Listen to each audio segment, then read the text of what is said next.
Jake loved going to the gym late at night.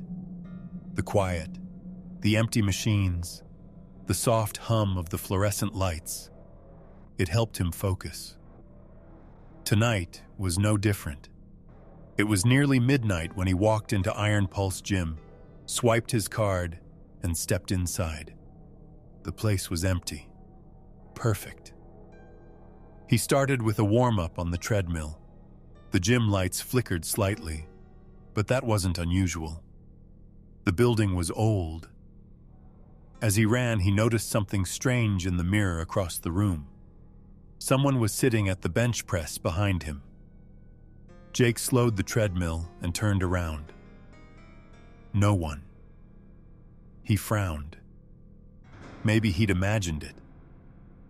After finishing his run, he moved to the weight area. The gym felt colder now. Too cold for indoors. Jake loaded plates onto the bench press and began his sets. 1, 2, 3. On the fourth rep, he heard something metal clink. He sat up. The plates on the bar had shifted. Jake looked down. He hadn't added those extra plates. In fact, there were more than before. Okay. Weird, he muttered. He removed a plate from each side and tried again. Halfway through the set, the bar suddenly felt heavier. Way heavier. Jake struggled to push it up. His arms trembled. Then he heard breathing. Right above him, slow, heavy. He froze. Someone was standing behind the bench.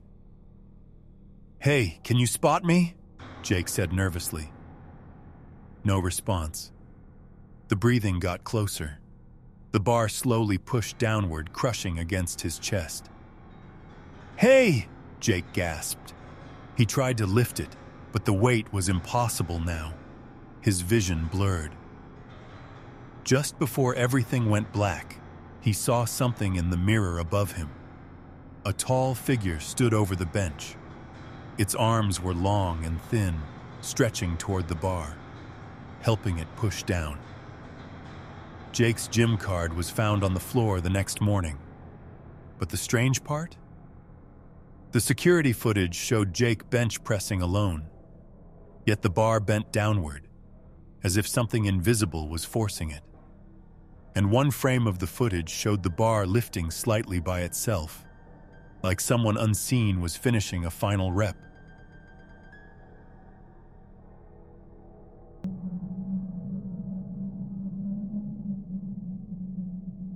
Emma liked going to the gym earlier than almost everyone else. The quiet mornings helped her clear her head before work.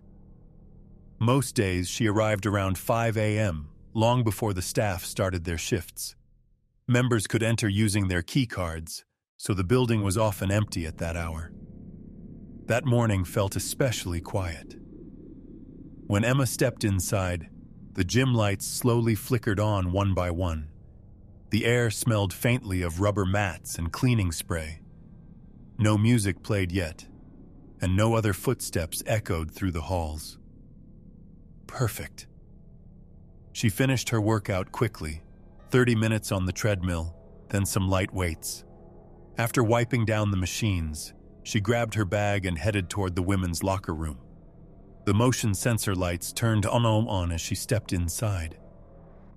Rows of metal lockers lined the walls. Most of them were closed. Except one. Locker 113 sat slightly open. Emma frowned. She didn't remember seeing it open earlier. She walked past it and sat on a bench to change her shoes. The room was completely silent except for the soft rustle of her gym bag. Then she heard a noise. Creak! Emma looked up. Locker 113 moved. The door slowly opened a few centimeters wider. "Hello?" she called. No answer. Maybe the hinge was loose, she thought. Emma stood up and walked toward it. The locker was old and scratched, its paint chipped along the edges. She placed a hand on the door and pulled it open. Inside was darkness. No bag, no clothes. Just an empty locker that seemed strangely deeper than it should have been. A foul smell drifted out, like damp metal and something rotten. Emma stepped closer and leaned forward to look inside. For a moment, nothing happened. Then something inside the darkness shifted. Emma jumped back. The locker door slammed shut with a loud metallic bang. Every locker along the wall rattled violently. Emma grabbed her bag and rushed out of the room, her heart racing. When the gym staff arrived an hour later, they found the locker room empty. Emma's bag sat neatly on the bench, and locker 113 was sealed shut. According to the maintenance records, it had been welded closed years ago after someone was found dead inside it.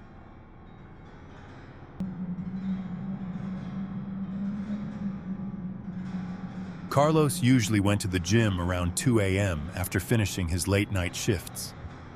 At that hour, the place was nearly silent, except for the low hum of machines and the buzzing fluorescent lights.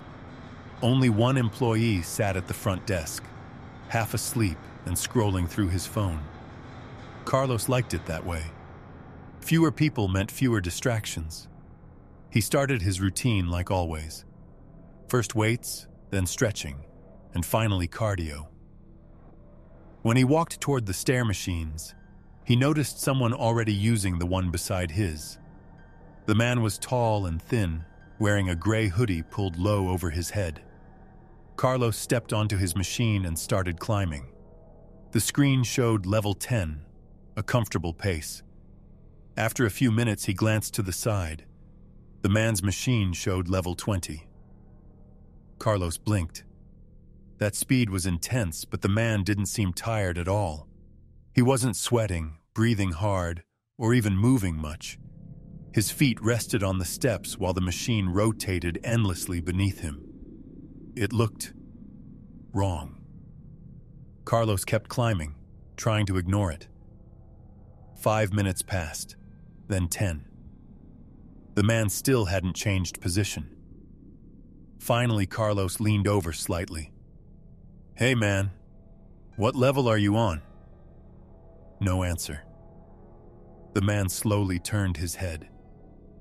Carlos felt his stomach tighten. The man's skin looked gray, like old stone under the gym lights.